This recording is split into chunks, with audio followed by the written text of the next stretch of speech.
Capital City Challenge is where you win the Champions League with a club from a capital city in Europe that hasn't done so already. Looking at my options, Paris seems to be my destination. I'm sorry, sir, we cannot allow you into this country. Why not? At all European countries, we have been advised not to let in any more aspiring football managers with the name Crew in it. France already has Croudan. Well, that seems oddly specific and illegal. So, what countries can I enter? Germany? No, they already have Joaquin Crew, and before, The Crew, who is now in Spain, so you can't go there either. Well, Madrid's won the Champions League. Well, cut the crap. Where can I go to? These ones. Norway seems interesting. No, I forgot about Norwegian O's. There is a homeless football manager living there. Given this list, I brought it down to 16 countries, got an idea by some guy named Felix to use wheels to determine the final four, and got random people to vote what country I should attempt this challenge in. Poland was the choice, and with Legia Warszawa already happy with their manager in their Conference League dream, they didn't qualify, I decided to take the vacant Polonia Warszawa job. Goals for this challenge isn't just the Champions League. That's gonna be hard enough with me not being able to manage in these countries. So on our way there, whether we fail or not, we have to win the Conference League and the Europa League too. First things first, we need to get into the Polish Ekstraklasa as we are in the second division. How it works in Poland is that there are 18 Pierwsza Liga sides. Top 2 earns promotion, while 3rd to 6th fight in a playoff. The problem? We're expected to get relegated. The previous manager, Rafał Smalec, got them here. However, with strongman extraordinaire Mariusz Krzyżanowski in charge, he introduced himself to this team in the best way possible. Morning, we lift. Lunch, we lift. Afternoon, more lifting. Dinner, we run. Since this club is newly promoted, it has a weak side, so defensive solidity was important. That's why the 3-4-3 is our system. With the wingers and wingbacks going to be wide regardless, we're going to focus our play down those areas. This plan seemed great on paper until Baran broke his ankle. What a Baran. Leaving me with this 20-year-old guy as my only option. With little available to spend, we wouldn't see reinforcements until deadline day. Yet, it didn't seem like we needed them. Our season debut versus recently relegated Miedz began brilliantly, with a fake overlap allowing Xabi Osmendi to find Pavel Tomczyk. Prior to the half, we would find a second thanks to the previously mentioned Bartosz Biedzicki, whose cross found Wojciech Fadecki at the back post. The width was working, but our defenders were not. 2 goals were scored in the half by Miedz, leaving it level at the break. Overall, we were having a great game, albeit with chances being squandered. A draw on our debut looked certain. However, a corner kick was allowed just after the final minute of added time. Osmendi whips it in. Yes!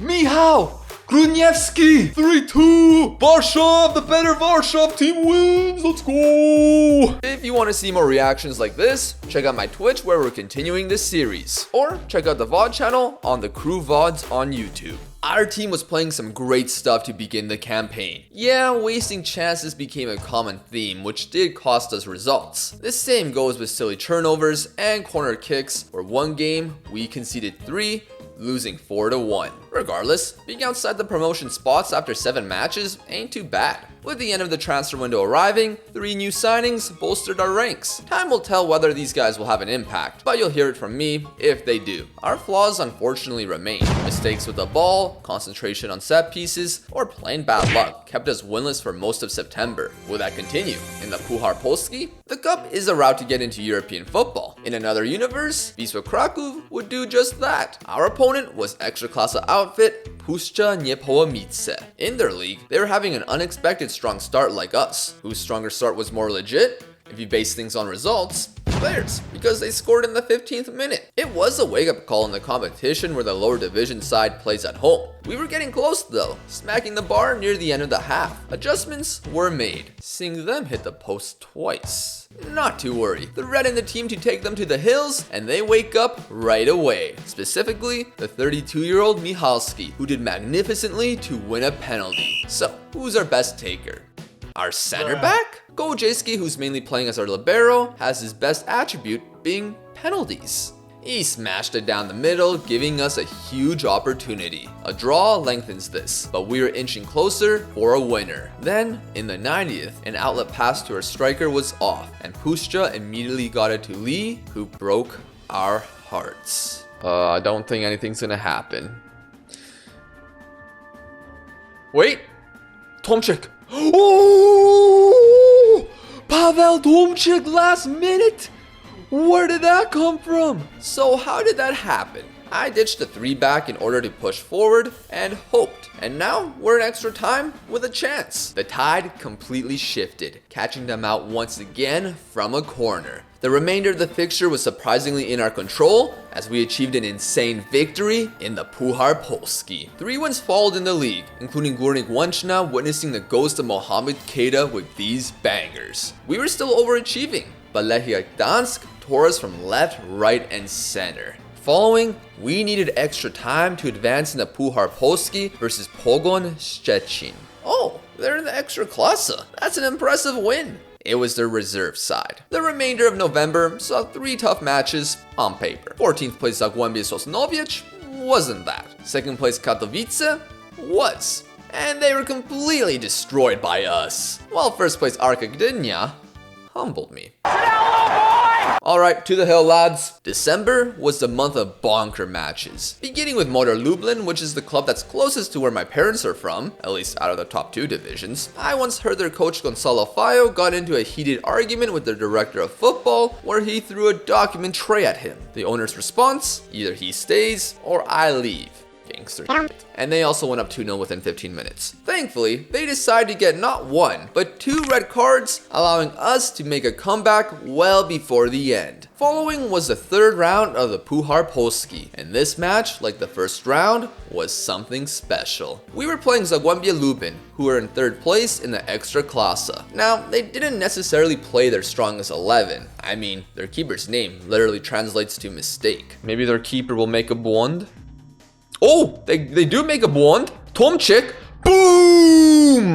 1-0. Polonia, are we on our way to the quarters? That was an hour in, although Lubin responded with a deflected long shot. We'd go behind not long later. The fight to find an equalizer was on, and the last minute arrived. Not again. Right? But Gżabi, he's trying to work hard, but our team isn't helping, but they actually do help. We're on the break. Tomczyk, he's through. Tomczyk, let's go.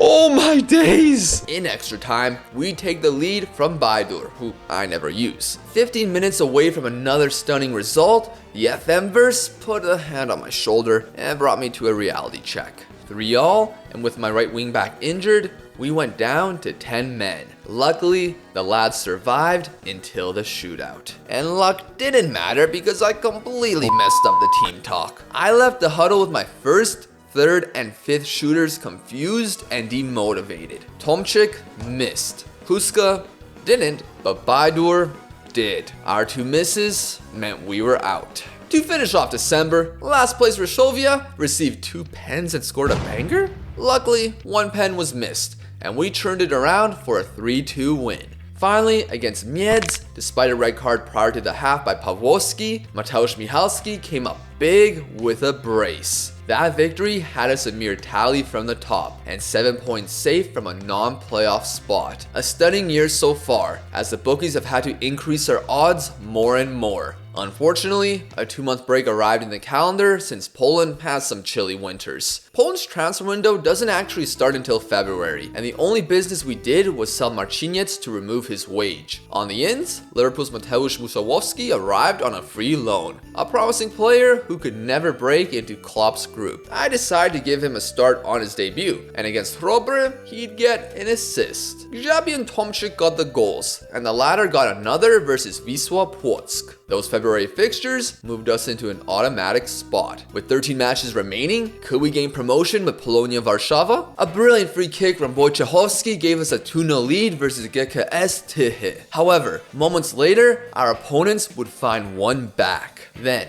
in the final 10, we conceded a penalty, seeing us all squared. Finally, in the 90th minute, we capitulated. But it was offside. In the 95th, we earned a corner that got cleared. Remaining patient, we played it around. I'll read you some messages in a second. Muszałowski, Kowalski, Chaika, Michalski.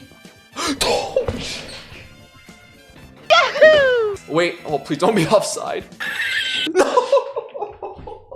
a draw followed by another. If things couldn't get worse, the third game in 6 days saw Odra Opole annihilate us, keeping us 4 points out of an automatic spot. Even worse, they didn't even appoint their new manager yet. Our club was still in an incredible position, but this could easily turn disastrous. We squeezed by the second worst team in the league thanks to Xabi, and Tomchuk came up huge in the following 2 fixtures. Multiple braces caused our poacher to climb the goal scoring ranks and brought a couple wins. Thanks to those results, and Arca having a sudden shift in form, an automatic spot was suddenly ours with 7 to go. With the breathing room to mess up a few times, we did. Górnik went better with Xabi scoring and our Argentine Maximiliano Maidana finding the eventual winner. The bad news? Xabi got injured for roughly a month. Our best performer wouldn't be available against first place Lechia Gdansk. His replacement Mushawowski would suffer a similar fate. A weakening left side and a loss of form from others led to a lucky scoreless draw. 4 games remained, and it still looked relatively safe. Although, not ideal that Tomchuk wasn't fit for Zagłębie Sosnowiec, especially with them becoming a favorite for the playoff. Zagłębie Sosnowiec is not the first club we faced with that Z name. Zagłębie is a word used in the mining industry in Poland, an area with resources such as coal and oil. Sosnowiec is located in one of these areas. Why the lesson? Just to distract you from us getting smoked 3-0. It was a horrendous day, making people question whether we'd achieve the top 2. To me, it seemed like a foregone conclusion, but as we hosted Katowice, a different mistake scored on us. Thankfully, we were rescued by our lonely center back for a draw. Sadly, that still meant drop points, resulting in Tychy being only 2 points behind. Our stalemate months ago led to their bad run of form, but they turned it around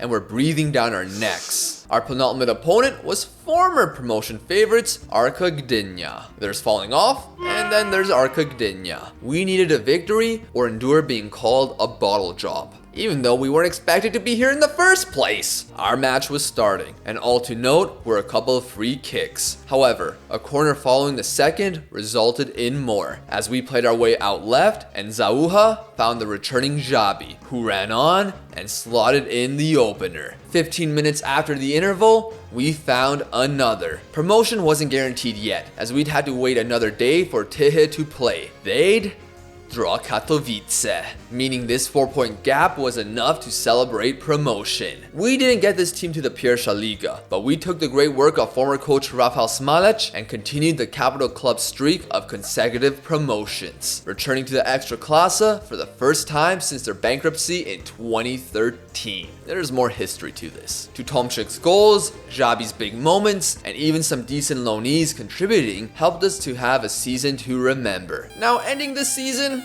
we drew, which was fine. But reading the headline of the match, Xabi bids farewell to Polonia Warszawa? What do you mean bids farewell? He's joining Cracovia next season?